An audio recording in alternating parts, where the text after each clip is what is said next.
பசவு என்பது கணம், பதிவு என்பது கணம். பாதத்தை அளித்தால் ஆண்டவனை அடையலாம் என்ற சித்தாந்தத்தை விலக்கி பிறப்பு இறப்பு என்பது முறையாக்கி திருஷ்டி திரி காலவள மூலங்களும் சங்கரையில முன்தோன்றி ஆழமுள்ள நிலை கண்டனார் வெல்வினைக்கு வெல்வினை ஊட்டியார் பசுத்து போட்டிடும் பசுக்கள் எண்மர் புத்திரர் பதினொருவர் ஒவ்வொரு தேவனுக்கு ஒவ்வொரு கோடி தேவதைகளாக 33 கோடி தேவர்கள் 46 ரிஷிகள் கிண்ணனர் கிம்புனர் சித்தர் வித்தனர் கருணகண்டவர் யாவரும் காவல் செய்யும் நன்றி காவல் செய்ய கைலகிரி வாசனாக உமா பரமேசனாக காட்சிக்கும் நேரத்திலே ஏதோ வீரகானம் கேட்கின்றது. மட்டும் அந்த வாசனை அந்த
பிறப்படி உங்கள் தரித்திர பெற்று வழக்கம் அல்லவா?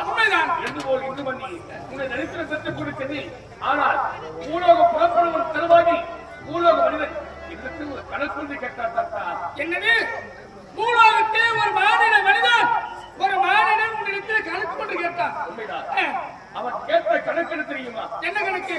10 காலில் 8 கால் போனால் தளத்துக்கு மேல் மீதி 2 கால். 10 காலிலே 8 கால் போனால் களத்துக்கு மேலே 2 கால். இது என்ன வித்தியாசமாக இருக்கின்றது? அந்த கணக்கிற்கு எனக்கு பதில் தெரியவில்லை. ஆகினால்தான் உங்களுக்கு கேட்டு செல்லாததற்காக உணவு பண்ணி. அப்படியா? அப்படி கேள்வி கேட்டவர் எங்கே இருக்கின்றார்? உலகத்தில் இருக்கிறார். உலகத்திலே அவர்களை பார்க்க வேண்டுமே. நீங்கள் பார்க்க வேண்டும். உண்மைதான். புறப்பர்கள் பார்க்கலாம். என்னையும் விடவில்லையா? அப்படி என்றால் இல்லை தாத்தா, என்னை கணக்கு கேட்ட முழுவதை பார்ப்பதற்கு உன்னை யோகிதை விடுவதற்கு புரிதி. அப்படியே முடியாது. புறப்பர்கள் பார்க்கலாம்.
திருமணமான மங்கை தான் தீர்க்க சுமங்கலி. உண்மைதான், ஒரு கணவனோடு சேர்ந்து வாழும் பெண்ணை தான் இப்படி சொல்ல வேண்டும். உண்மைதான். சாமி, நீங்க தீர்க்க சுமங்கலி வாழ்த்து விட்டீர்கள். ஆனால் என் கணவனை இழந்து கிடக்கிறாரே. இறந்து கிடப்பது உனது கணவனா? ஆமா, நான் வாழ்த்து விட்டேன், வாழ்த்திருக்க கூடாது. இருந்தாலும் நான் சென்று வருகிறேன். சாமி, ஒரு கணவனால ஒரு பெண் தீர்க்க சுமங்கலியை வாழ முடியுமா? முடியாதுதான், தேவனை அப்படி வாழ்த்தலாமா? வாழ்த்த கூடாது. உன் வார்த்தை வீண் போகக்கூடாது சாமி. என் கணவனுக்கு உயிரை கொடுங்க. கணவனோட உயிரை நான் கொடுப்பதா? ஆமா, என்னால் தர இயலாது. என் இடத்திலே நவமருந்து வருத்தப்பட்டிருக்கிறாள் ஒழிய உயிரை மீண்டும் என்னால் தர முடியாது.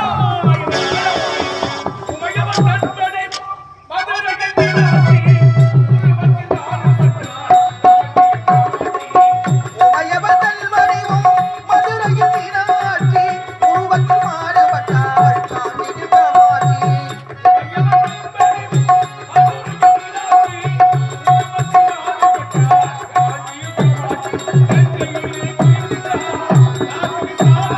கங்கையிலே குளிக்கிறாள் காசி விசாலாட்சி.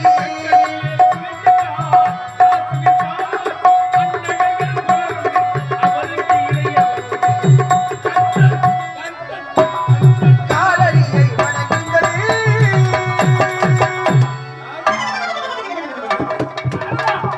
அந்த நேரத்தில் வந்திருக்கின்றார். நீ என்ன உரைத்தார்?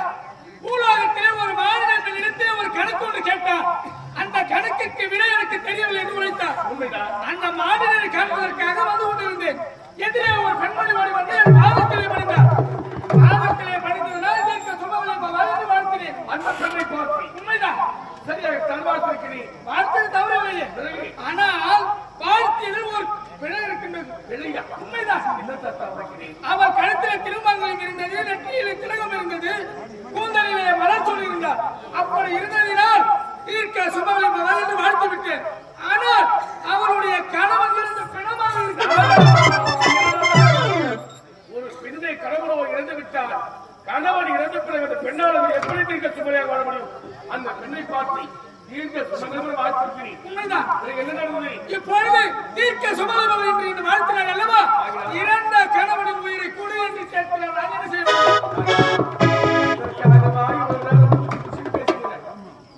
உன்னால் முடியாது என்று இருக்கிறது. இருந்தாலும் உயிரை என்னால் இப்போது தர முடியாது. முடியாது. இதற்கெல்லாம் நான் என்ன செய்வது? இந்த ஈரேழு 14 உலகங்களையும் வீழ்முதல் எலும்புக்கும் 86 லட்சம் ஜீவ வேலைகளுக்கும் படி அளப்பதுதான் என்னுடைய கடமை. வழியாகத்தான் தெரியும். ஆமா, இறந்து விட்ட சமயத்திற்கு உயிர் கொடுக்க தெரியாது. தெரியாது. உயிர் கொடுக்க முடியுமா முடியாதா? முடியாது. முடியாதா? முடியாது.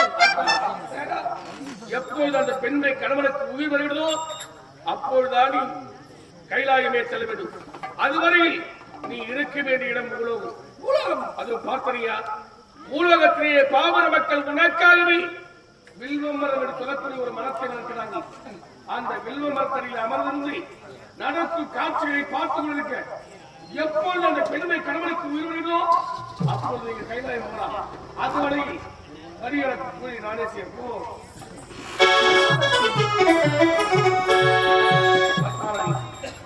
ஏதோ சத்தியலோக சென்னை என் தந்தை பிரம்மதேவன் வந்தால் உன் கணவனுக்கு உயிர் வந்துள்ள நினைத்தி அவராலும் கொடுக்கப்படவில்லை. வைகுந்தர் சென்னை ஸ்ரீமன் நாராயணன் எனது தாத்தா வழித்து வந்தேன், அவராலும் உயிர் கொடுக்க முடியவில்லை. கைலாய சென்னை என் தாத்தா அந்த கைலாய வாசல் உமா மகேஸ்வரை அழைத்து வந்தேன், அவராலும் உயிர் கொடுக்க முடியவில்லை. என்ன செய்வது? உனக்காக இவ்வளவு நேரம் கஷ்டப்பட்டு விடுவோம், யாராலும் உயிர் கொடுக்க முடியவில்லை. சரி, உன் கணவன் எடுத்து சரி நீ நகரம் செய், நான் கழகத்தை செய்வதற்கு போகிறேன். நானும் வரேன், நானும் வரேன். இதை சொல்லியே என்ன சாகடிச்சு என்னோடு வந்து என்ன செய்ய போறேன்? கணவர் போயிட கொடுத்தால் என் கணவனை கூறி கொடு, இல்லாவிட்டால் நானும் பத்மாவதி இப்பொழுதுதான் ஒரு யோசனையே எனக்கு நினைவுக்கு வருகிறது. எவ்வளவு நேரமாக நான் பாடுபட்டதெல்லாம் வீணாகிவிட்டது. ஒரு யோசனை என்று தெரியுமா? ஒரு பொருளை எங்கு துளைத்துவோ அங்கு தேடினால் தான் கிடைக்கும். துளைத்திற்கு விட்டு மற்றொரு இடத்திலே தேடினால் கிடைக்குமா? உதாரணத்திற்கு உன் விரலில் இருக்கிற மோதிரம் இந்த கம்பத்தின் அருகாமலே விழுந்து விழுந்து இந்த கம்பத்தை விட்டு அந்த கம்பத்தின் அருகாமல் தேடினால் கிடைக்குமா? எங்கு துளைத்துவோ அந்த தேட வேண்டும். கணவனுடைய உயிரை கவர்த்து சென்றது யார்? யார்? வைவசுத பட்டணத்தை ஆளக்கூடிய யமதர்மன். அந்த யமதர்மன் இந்த பூலோகம் வந்தால் கண்டிப்பாக கணவனுக்கு புரிவது உண்டு. அப்படியா? எனக்கு இப்போதான் சார் புரிகிறது. ஏனென்றால் எங்க 4 நாள் புரியவில்லை. எங்களோட யமதர்மன் அழைத்து வருகிறேன். யமதர்மன் அழைத்து வந்து கொஞ்ச நேரம் தாய் நாராயணா, நாராயண இந்த வேலையை செய்யக்கூடியவர். வாழ்க்கையை நல்ல முருகோடு இருக்கும் என்பதற்காக அரும்பாடு பட்டுக் கொண்டிருக்கிறேன். சரி என்னை பார்த்து தாலியாக சொல்றேன். சரி, அந்த யமதர்மன் நான் எப்படி பார்ப்பேன்? நாராயணா, இவர்களுக்கு நானே உரைத்து விட்டு அகப்பட்டுக் கொண்டேன். அப்படி என்றால் அந்த வைவசுத பட்டணம் எங்க இருக்கிறது? யமதர்மன் எப்படி இருப்பான் உனக்கு தெரியாது. சரி, உனக்காக இப்பொழுதே செல்கிறேன். வைவசுத பட்டணம் சந்திக்கிறேன். யமதர்மனை கண்டிப்பாக மூலம் நடத்துகிறேன். எங்கள் அனைவருடைய பாதத்தில் எப்படி விழுந்து மறைகிறாயோ அதே போன்று யமதர்மன் பாதத்தில் விழுந்து மறைகிறார். நிச்சயமாக கணவனுக்கு வருவார். சென்று வரட்டுமா?